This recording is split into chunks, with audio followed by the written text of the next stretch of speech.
Meus irmãos, Mateus 7:1, eu vou ler o 2 também, eu acho que completa uma ideia. Mateus 7:1 e 2, estamos dentro do Sermão do Monte, Jesus ensinando os seus discípulos, uma riqueza de ensinamento que tem aí. Ele não é obedecido, mas ele é verdadeiro, ele é sério. Muito do que está aqui no Sermão do Monte é desobedecido, até pela própria igreja. Mas o que Jesus deseja é que a igreja, para ser bem-sucedida e abençoada, as pessoas, elas olhem para isso e obedeçam isso. É muito sério. E aí diz assim: não julgueis para que não sejais julgados, pois com o critério com que julgardes, sereis julgados, e com a medida com que tiverdes medido, vos medirão também. O foco, meus irmãos, está bem aí no começo mesmo: não julgueis para que não sejais julgados. E o não julgueis é o ponto. Porque o que vem depois aqui é uma resposta ao julgamento que você faz. Tá? Então a gente precisa entender essa questão do que Jesus está falando quando ele diz não julgueis. Eu já ouvi muitas pessoas, eu mesmo, já tive muitas dúvidas no começo com relação a isso. Entender não julgueis. Então, não julgueis, eu tenho que ser tolerante com o pecado, tenho que ser tolerante com as pessoas, seus erros, suas coisas. Não é isso que Jesus está falando. Então tem uma implicação nessas palavras de Jesus. E a gente precisa compreender para não interpretá-la errado, né? Lembrem-se que Jesus fez diversas advertências para os discípulos baseado no comportamento dos fariseus. Ouvistes o que foi dito, eles interpretavam a lei do modo deles. E Jesus fez o quê? Corrigiu, para que os discípulos não fizessem a mesma coisa, para que a justiça deles, dos cristãos, dos discípulos de Jesus, de fato fosse uma justiça vinda do céu e não produzida pelo homem. Essa justiça é perigosa. Todo esse Sermão do Monte, então, meus irmãos, eles estão apontando para uma única necessidade de nós como seres humanos, entendermos que nós estamos sob os olhares de Deus. Ou seja, Deus está nos olhando. Deus nos olha aqui, nos olha lá fora, nos olha na nossa casa, no nosso banho, né? Quando nós estamos com pessoas, no nosso mercado, Deus está nos olhando. Entender isso é um ponto fundamental. Mas eu estou falando coisas óbvias? Eu acho que não. Porque muitas vezes a gente está vivendo achando que Deus não interfere na nossa vida. Fato é fazer o que muitas pessoas fazem, ou o nosso próprio pecado, ignorando talvez que Deus esteja nos vendo e nos observando. Isso então é importante. Dessa forma, mesmo Deus que nos observa ou observa todas as pessoas, Ele também nos ensina em como proceder debaixo dos seus olhares, da sua vista. Então Deus é o Deus onisciente, é aquele que sabe todas as coisas, portanto, Ele enxerga todos nós. Vamos um pouquinho mais longe com esse olhar de Deus. Deus não apenas nos enxerga como indivíduos, Deus nos enxerga como o nosso funcionamento.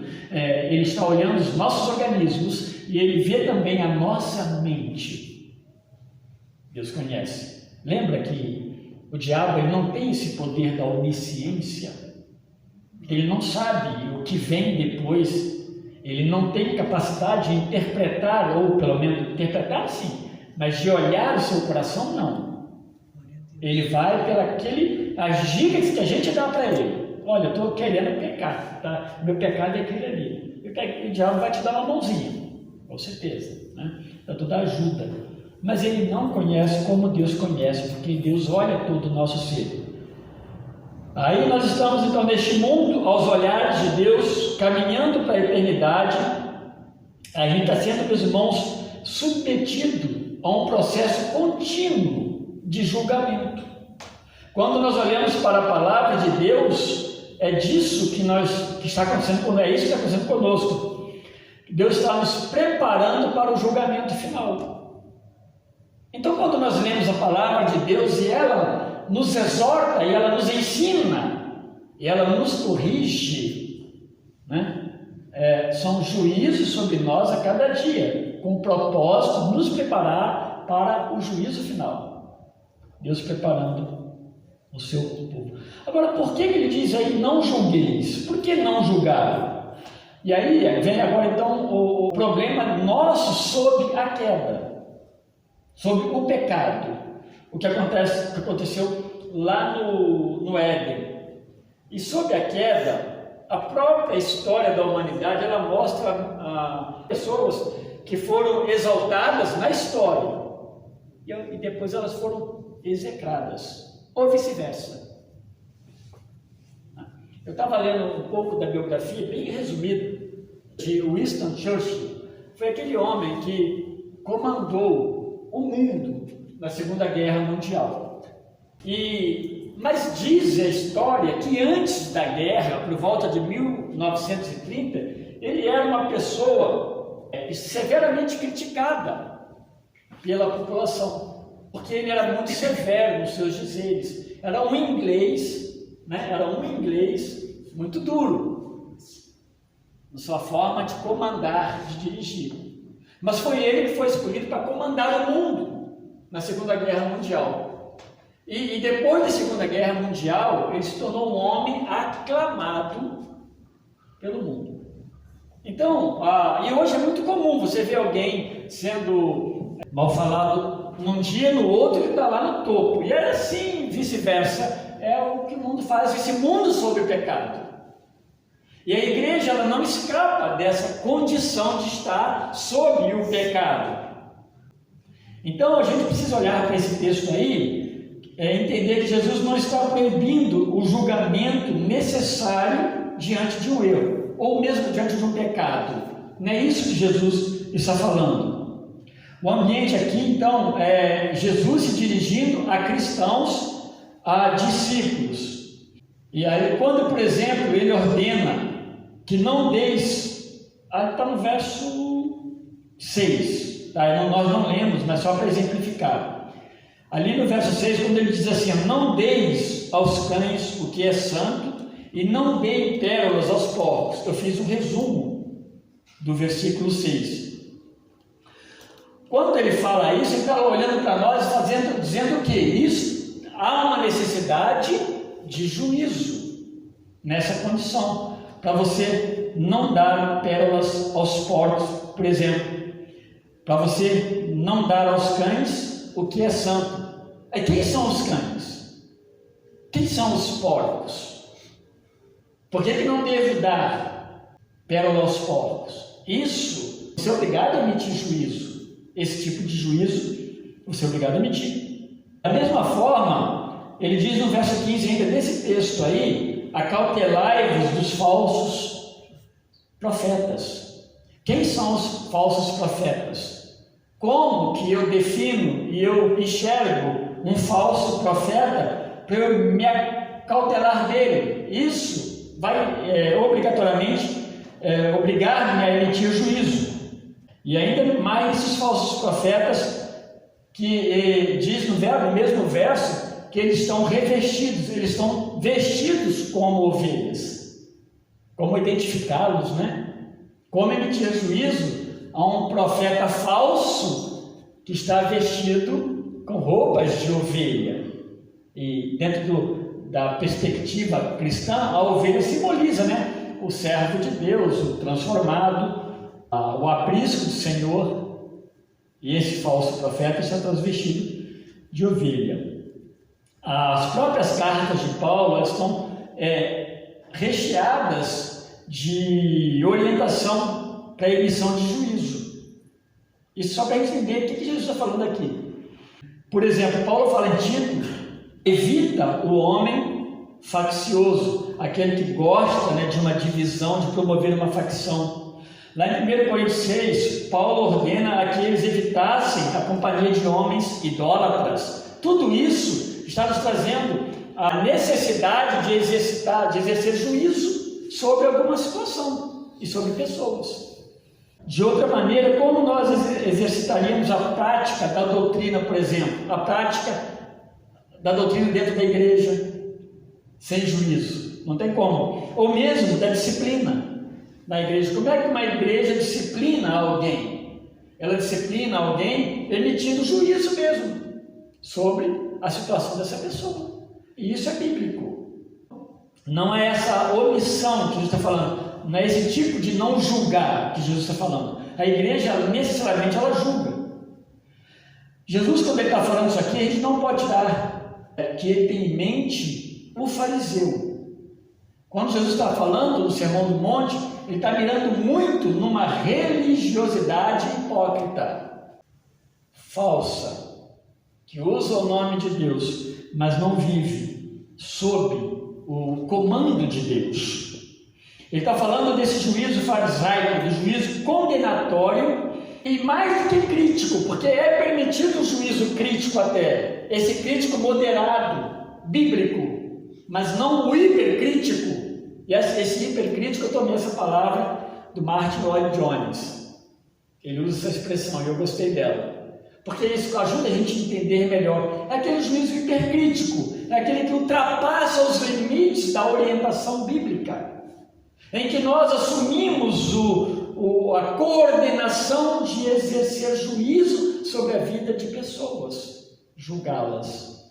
Aí, nesse juízo hipercrítico, aponta-se os problemas e defeitos dos outros e esconde os seus próprios. Aliás, Romanos 2, eu vou ler aqui, os versos 1 e 2, é importante, ilustra bem o que nós estamos dizendo aqui sobre esse olhar para os outros e esquecer de nós. Muitas vezes, meus irmãos, o problema do outro é diferente do nosso, mas o problema é que nós apontamos os defeitos dos outros, mas não olhamos os nossos. Achamos-nos santos o suficiente, melhor e maior do que outros.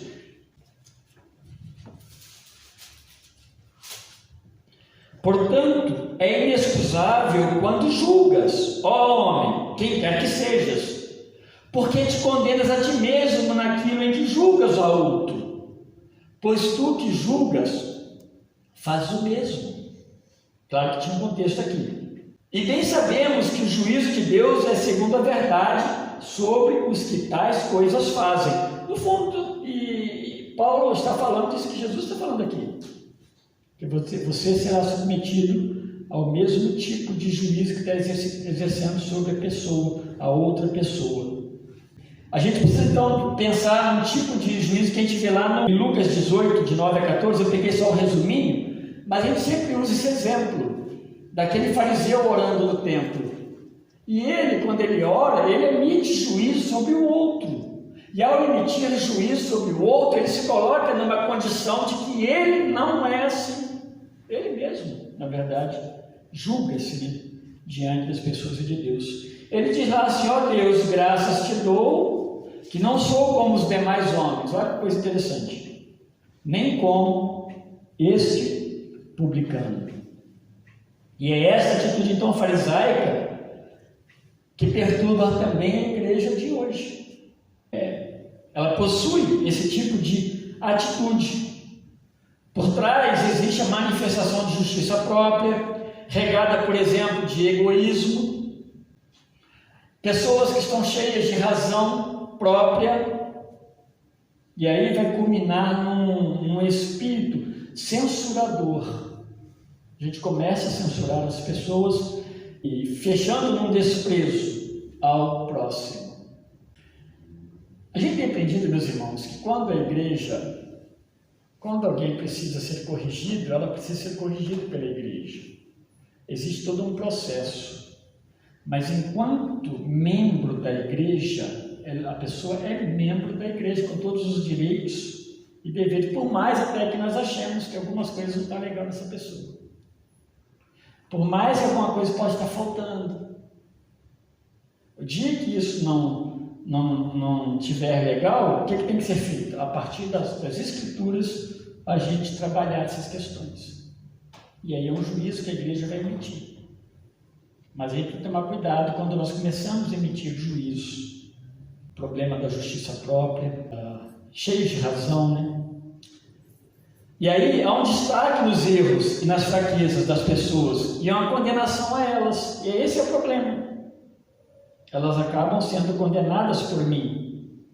E aí se torna não um crítico autêntico, mas esse hipercrítico, né, que eu falei que o Martin Lloyd-Jones nos apresenta. Um é um julgamento destrutivo, é exclusivo porque afasta a pessoa, pelo menos do meu convívio. Eu evito ela, mas ela é membro do corpo, é nesse ponto que eu quero chegar. Porque é muito fácil, meus irmãos, nós enxergarmos problemas nas pessoas. É muito fácil. É muito fácil alguém enxergar problema em mim. É muito fácil nós começarmos a fazer uma lista de quem é bom e quem é ruim. É muito fácil nós fazermos esse tipo de juízo e nós colocarmos isso de uma forma que eu trabalhe isso e eu evite, talvez até essas pessoas. Isso aí tudo destaca muito a falta do outro, reveste-nos muitas vezes de preconceitos e vai evidenciar o que a gente acha errado na pessoa e acaba proferindo juízo como se fosse uma sentença final sobre as pessoas. Ou seja, aplicando um juízo final sobre ela. Isso é perigoso. É difícil lidar com essas coisas dentro de um corpo, porque cada um de nós temos às vezes a nossa forma, e nós temos um formato do que nós achamos certo, até mesmo à luz da Bíblia. Mas a gente precisa tomar cuidado quando nós começamos a julgar. É nesse tom que Jesus está falando, não julgar. Não é você deixar de observar os problemas e trabalhar esses problemas de forma nenhuma. Senão a igreja se omite. Ela é a igreja do amor, né? Que ama, mas não pratica justiça.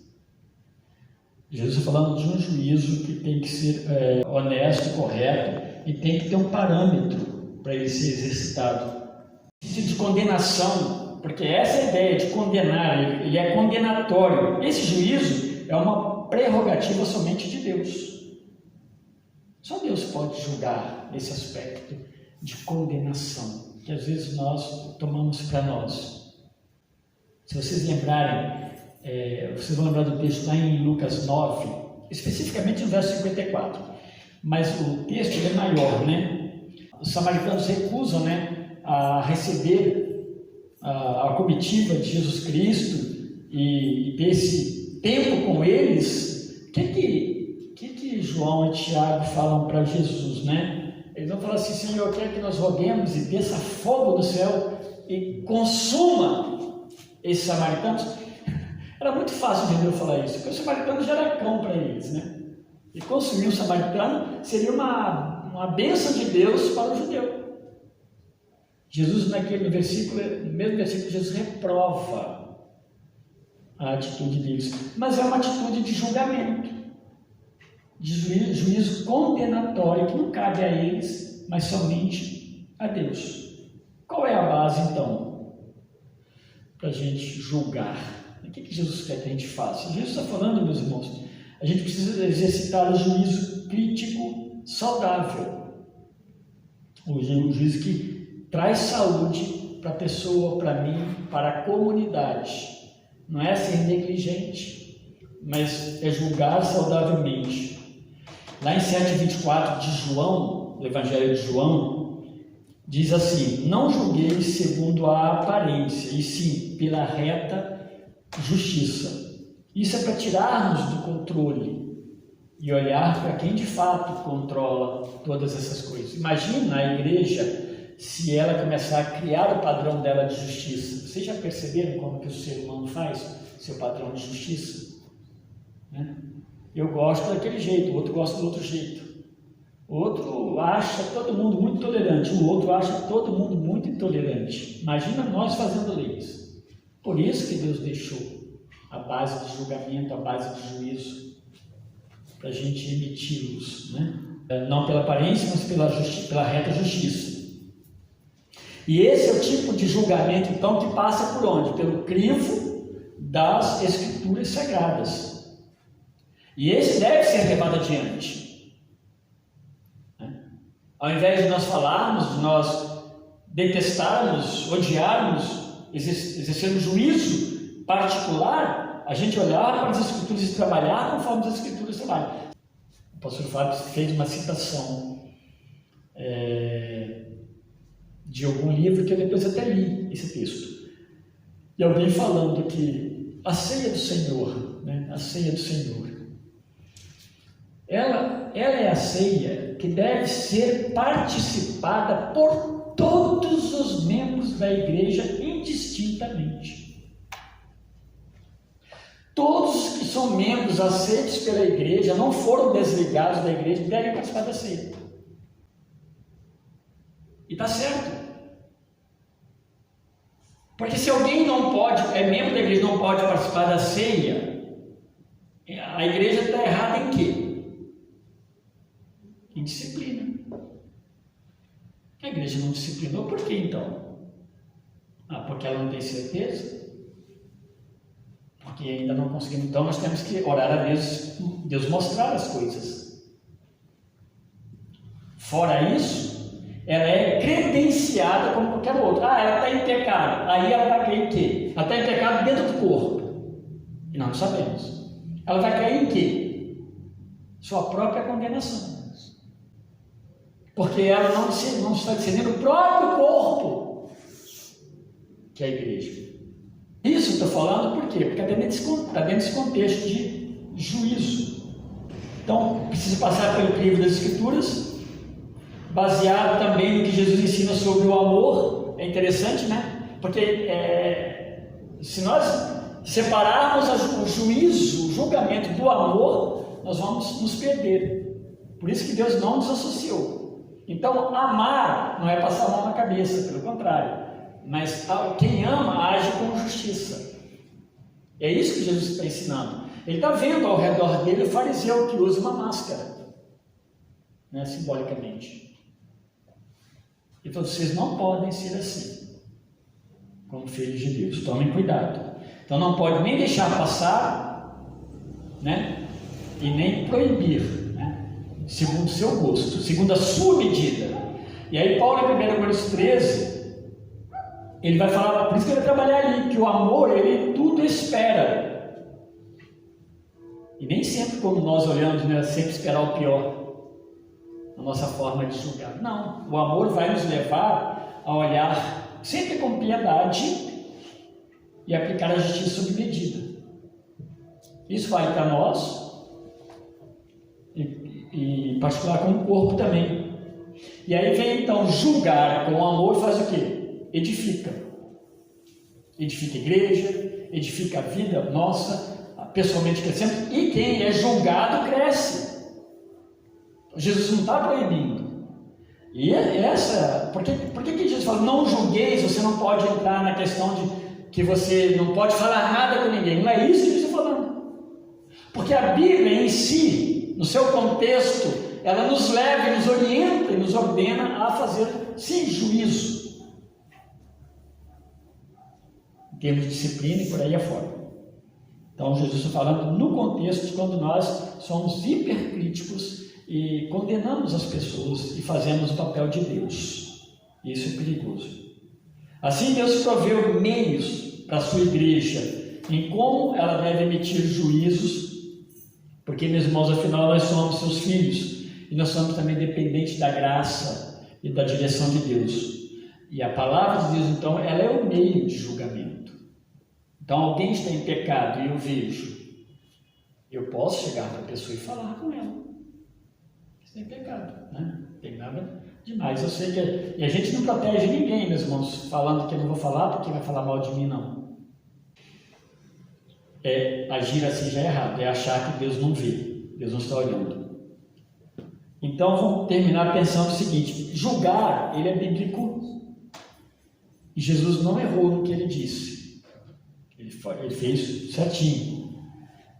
Então, não julgar com julgamento pessoal, com o que você acha, mas julgar com misericórdia. Por que julgar sem misericórdia e julgar sem amor, julgar sem piedade, trará juízo sobre nós mesmos? Nenhum autor está falando aqui que esse juízo pode ser o juízo aqui mesmo sobre nós, sobre mim, algum tipo de juízo, algum tipo de juízo que a igreja mesmo possa aplicar sobre mim também, que exerci juízo de forma errada, ou até mesmo o juízo da condenação eterna para aqueles que permanecem nos seus julgamentos sem arredar o pé. Então, até nesse aspecto de julgar errado, né, de forma errada, nós precisamos pedir perdão a Deus. E aí pensamos o seguinte: misericórdia e amor atrai misericórdia e amor, né? Malícia, maldade atrai maldade. É nisso que nós precisamos pensar como cristãos. Talvez seja isso que Jesus esteja dizendo para nós, nesse cuidado em julgar. Não é nem para não deixar de fazer e falar assim, mas eu não vou julgar, porque a Bíblia fala não julgueis. Não. O que a gente está falando aqui tem um contexto. A igreja julga sim, mas ela tem um padrão. E o padrão, ele é divino, não é nosso. Deus nos abençoe, meus irmãos, Deus nos ajude a compreender a palavra dele para a glória dele. Né? Nós vamos orar.